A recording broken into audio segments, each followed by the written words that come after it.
नमस्कार, आप देख रहे हैं मिरर मीडिया। मैं हूं आपके साथ चंद्रा सिंह। धनबाद के कतरा से एक गंभीर मामला सामने आया है, जहां डीएवी प्लस 2 उच्च विद्यालय के शिक्षकों को पिछले 4 महीनों से वेतन नहीं मिला है। इस मुद्दे को लेकर विजय कुमार झा ने प्रेस वार्ता कर गहरी चिंता जताई। उन्होंने कहा कि 1969 में स्थापित इस प्रतिष्ठित संस्थान की ऐसी स्थिति पहले कभी नहीं देखी गई।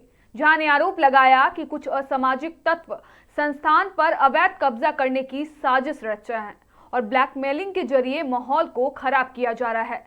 उन्होंने जिला प्रशासन से मामले में तुरंत हस्तक्षेप कर शिक्षकों को राहत देने और शिक्षा व्यवस्था को बचाने की अपील की।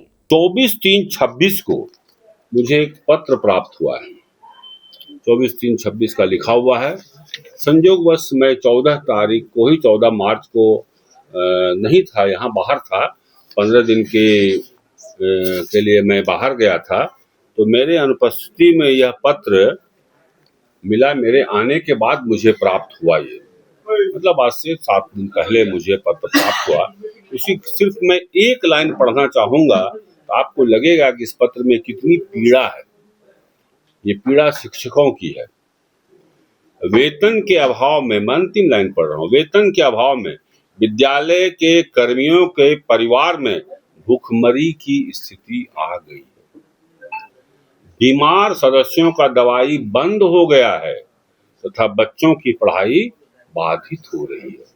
ये पीड़ा है विद्यालय के शिक्षकों की, जो 24/3/26 को मुझे दिया गया था। लेकिन मेरे नहीं रहने के कारण यहाँ मैं भारत से बाहर था, इसलिए मुझे नहीं प्राप्त हुआ। मुझे देर से प्राप्त हुआ, अभी जानकारी हुई सारी बात। कल के अखबारों के माध्यम से और मुझे विस्तृत जानकारी हुई।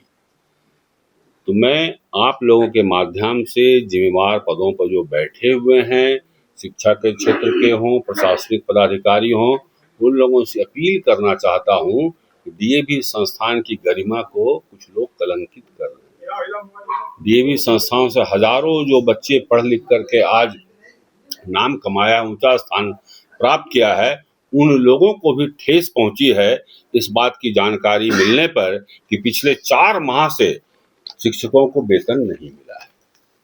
मात्र शिक्षकों की संख्या है 44 और 6 लाख रुपया प्रति माह शिक्षण शुल्क आता है डीएवी संस्थान को। 6 लाख रुपया प्रति माह और लगभग 20 लाख से 22 लाख तक प्रति वर्ष एसएलसी, सीएलसी और टीसी से डीएवी को प्राप्त होता है। यानी पैसे का अभाव नहीं। 6 लाख प्रति माह और अगर 22 लाख को बांट दे हम लोग तो औसत 2 लाख रुपए, यानी प्रति माह 8 लाख रुपये जिस स्कूल को राजस्व की प्राप्ति होती हो और वहां शिक्षकों का भुगतान है मात्र, अगर वेतन भुगतान पर 3,12,077 है और गैर अनुमोदित जो शिक्षक है उन पर 77,000। अगर दोनों को जोड़ दें तो लगभग 4 लाख बंद हो गया उनका। बच्चों की पढ़ाई बंद हो गई, भोजन के लाले पड़ रहे हैं। ये शर्मनाक स्थिति है पूरे कतरास के लिए। शिक्षा जगत से जुड़े हुए हम सभी लोग हैं, हम सब की भावनाएं जुड़ी हुई है। 2-3 दशक तक मैं भी इस विद्यालय के संस्थान से जुड़ा रहा हूं, प्रबंधन समिति से जुड़ा रहा हूं। आज तक ऐसी स्थिति कभी नहीं आई थी, क्योंकि वहां राजस्व की कमी तो है ही नहीं। आज तक कभी नहीं हुआ 57 साल का इतिहास में कि शिक्षकों को वेतन नहीं मिला हो। आखिर में कौन से कारण है कि पिछले 4 माह से भुखमरी के कगार पर है शिक्षक? तो क्या हम लोग यूं ही बैठे रहेंगे और देखते रहेंगे? कुछ लोग अपना साम्राज्य विस्तार करने के दौड़ में हर चीज को कब्जा करना चाहते हैं कि मेरे जेब में रहे। कोई गरिमा नहीं शिक्षा का, कोई गरिमा नहीं शिक्षक की, कोई गरिमा नहीं संस्थान की। और इस सबसे बड़ी बात है, यह संस्थान कोई मामूली संस्थान नहीं है। दयानंद सरस्वती जी का नाम जुड़ा हुआ है इस संस्था से। उस संस्था की अपमान की बात है। उस दयानंद सरस्वती जी जिन्होंने पूरे देश में आर्य समाज के माध्यम से शिक्षण संस्थान को खड़ा किया था, क्या उनको अपमानित नहीं किया जा रहा है? क्या संस्था से जुड़े जो पूरे देश भर में हैं अगर उनको जानकारी नहीं है तो जानकारी प्राप्त करना चाहिए कि किस प्रकार एक संस्थान जो दयानंद सरस्वती जी के नाम पर शुरू किया गया था, अब पूरे देश में जो ये सीरीज है उसका एक हिस्सा है डीएवी संस्थान, उसके साथ इस तरह का कुछ लोग अपनी मनमर्जी करेंगे, जो चाहेंगे वो करेंगे। ये बर्दाश्त के काबिल नहीं है। इसके पीछे क्या मंशा लगता है सर आपको? बस स्कूल पर कब्जा, प्रबंध समिति पर कब्जा, मेरा बोलबाला रहे, मैं जो चाहूं वही रहे, मैं जो चाहूंगा वो शिक्षक रहेगा, मैं जो चाहूंगा वो प्रिंसिपल रहेगा, मैं जो चाहूंगा वो समिति में रहेगा, सिर्फ मैं। और कुछ लोग यही चाहते हैं कि हर जगह मेरा वर्चस्व रहे, मेरा साम्राज्य है, मेरा ही पहुंच रहे। उस नीति के तहत आज इस संस्थान के इज्जत के साथ खिलवाड़ किया जा रहा है और ये चिंता का विषय है कतरास के लिए। कल हो सकता है गंगा गौशाला के साथ भी यही हो, कल हो सकता है काको मठ के साथ भी यही हो, कल हो सकता है जीएनएमएच के साथ भी यही हो। ये सबके सम्मान और स्वाभिमान के संस्थाओं की चुनौती है।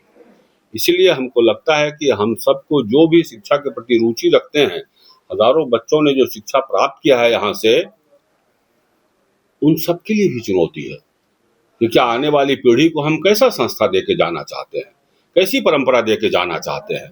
क्या उनकी आत्माएं, जिन लोगों ने अर्जुन लाल अग्रवाल जी और अतिलाल दवे जी को मैं व्यक्तिगत रूप से देखता था 65-67 के, किसी कारणवश निर्माण कार्य बंद हो गया था, मुश्किल से हफ्ता 10 दिन की बात होगी, रतिलाल दवे जी स्वयं आ गए थे यहाँ कमेटी में रह करके, और न्याय नहीं कर रहे हैं शिक्षकों को, उनको समिति में रहने का कोई अधिकार नहीं है। ये इतनी अच्छी संस्था का अपमान करना बंद करें और अविलंब इस मामले का पटाक्षेप करें। मैं यही कहना चाहता हूँ। मांग है कि अविलंब जो भी वहाँ है दूर किया जाए। कमेटी का आपसी कुछ प्रॉब्लम है तो वो लोग बैठ के सलटें। हमको कोई मतलब नहीं है कमेटी में अध्यक्ष कौन है, सचिव है, उससे कोई लेना देना नहीं है कतरास की जनता को। हम लोग चाहते हैं शिक्षण संस्थान सुचारू चले, शिक्षकों का सम्मान हो, शिक्षकों के सम्मान के साथ कोई खिलवाड़ ना हो, वरना बाध्य होकर के स्कूल के गेट पर मैं इस मांग को लेकर के धरना पर बैठ जाऊंगा। फिर कोई ना कहे कि स्कूल की बदनामी हो रही है। मैं सत्याग्रह पर बैठ जाऊंगा जब तक कि शिक्षकों के साथ न्याय नहीं होगा, जब तक कि शिक्षकों को वेतनमान नियमित नहीं होगा पूर्व की भांति, तब तक मैं सत्याग्रह पर बैठ जाऊंगा, स्कूल के गेट पर बैठूंगा। यह मैं चेतावनी भी देना चाहता हूँ। इसलिए अविलंब इस समस्या का समाधान निकाले, उनको अविलंब भुगतान किया जाए। 5 महीने का 4 महीने हो गए, ये भी हो गए, भुगतान किया जाए और इस मामले का पटाक्षेप किया जाए, क्योंकि पैसे का अभाव नहीं है। ये नहीं कह सकते हैं कि पैसे की कमी है इसलिए हम भुगतान नहीं कर रहे हैं। बाकी जिन कारणों से आप, हो सकता है कि राजनीतिक कारण हो सकता है गैर राजनीतिक कारण हो, लेकिन शिक्षकों को उन्होंने पढ़ाया है, बच्चों को उन्होंने समय दिया है, बच्चों के लिए उन्होंने संस्थान को समय दिया है, ये उनका हक है। और हक के बीच यदि कोई खड़ा होगा, कोई भी व्यक्ति क्यों ना हो, उनको फिर मुंह से लोहा लेना पड़ेगा सीधा। मैं किसी को बकसने वाला नहीं हूं फिर। इसलिए मैं चेतावनी देना चाहता हूं, उन्हें अविलंब भुगतान किया जाए और संस्था की मान सम्मान को ठेस नहीं पहुंचाया जाए और मान सम्मान का खिलवाड़ नहीं किया जाए। आज जो बाजार में चर्चा हो रहा है, शिक्षकों को वेतन नहीं मिल रहा है, कल एकाएक यदि सभी शिक्षकों ने निर्णय ले लिया कि हम डीएवी नहीं जाएंगे कल से, क्या होगा 1872 बच्चों का? कौन जिम्मेवारी लेने के लिए तैयार है? ये तो मैं साधुवाद देता हूं उन शिक्षकों को, उन कर्मचारियों को। 4 महीने से वेतन नहीं मिलने के बावजूद, भुखमरी के कगार पर रहने के बावजूद, दवा दारू उनका बंद हो जाने के बावजूद वो आज भी बच्चों को पढ़ा रहे हैं, नियमित आ रहे हैं। इसके लिए मैं कतरास की जनता की ओर से तमाम शिक्षकों को साधुवाद देना चाहता हूं।